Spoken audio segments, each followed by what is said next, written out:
Coffee and biscotti are always a nice combination. So I thought of doing soft and crunchy vanilla biscotti recipe. This is a bit different to Italian biscotti. So for this recipe I am using 90 grams butter with 135 grams sugar.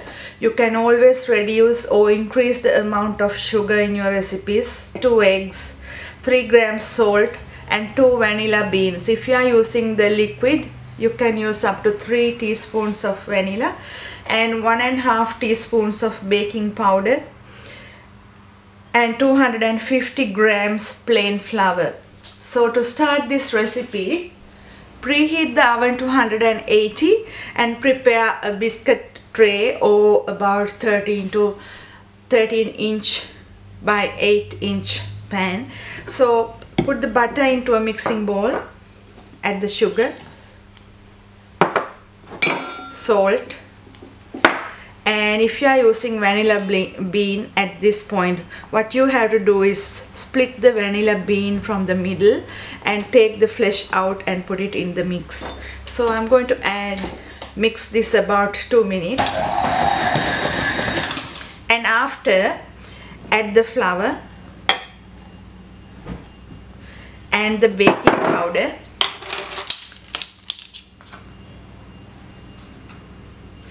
and the 2 eggs and mix that well about 3 to 4 minutes.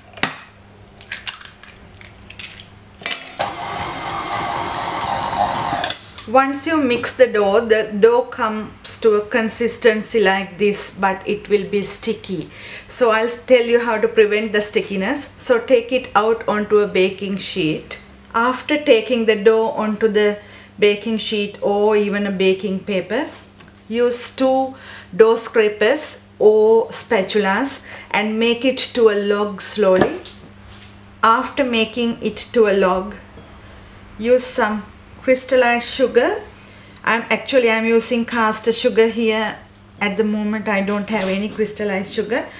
Use crystallized sugar on top and the sides, and make sure you cover all the sides with the crystallized sugar like this, and it prevents the stickiness out from that.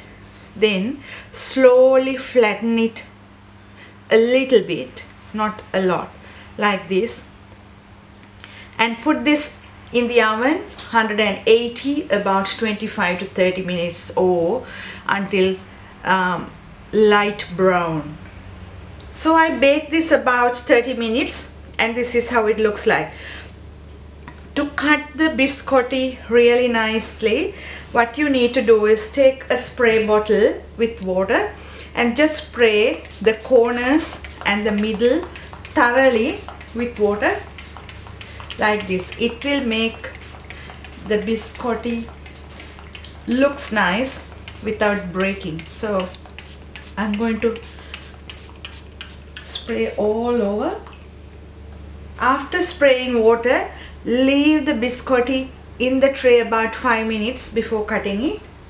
After, use a sharp serrated knife and slowly cut the biscotti into thin slices. So I cut the biscotti into very thin pieces. When you spray, you can cut it evenly nicely, but these are the places that I haven't sprayed well, so it breaks. So to prevent that, you need to spray all over and the sides. So I'm going to take each piece and turn it over, and going to bake that again, laying on a tray about 30 minutes. You can turn it over all the time to make both sides golden brown. I finished baking the biscotti until nice golden brown, and then I transferred that onto a wire rack to cool down, and it's really goes well with the nice hot cup of coffee and not very hard as the normal Italian biscotti. So hope you will enjoy this. Thank you for watching.